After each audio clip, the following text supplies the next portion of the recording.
ज्यांना असं वाटतंय की आपल्या वास्तूमध्ये दोष आहे, वास्तुतज्ञांना दाखवली पाहिजे. वास्तू म्हणजे आपलं घर.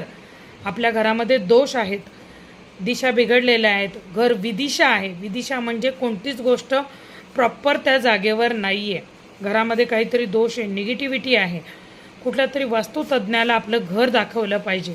असं जर का तुम्हाला वाटत असेल तर वास्तुतज्ञांची फी ही भरपूर असते. वास्तू विजिट म्हणलं की अंगावर काटा उभा राहतो.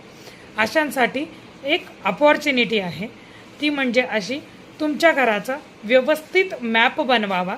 घराचं मुख्य द्वार कोणत्या दिशेला आहे, किमान पूर्व पश्चिम उत्तर दक्षिण ह्या 4 दिशा त्याच्यावरती लिहाव्यात. तो मॅप मला पाठवावा. व्हॉट्सॲपवरती नंबर दिलेला आहे. 1100 रुपयामध्ये तुमचा मॅप बघून कुठला दोष कुठे आहे त्याच्यावरती उपाय सांगण्यात येईल.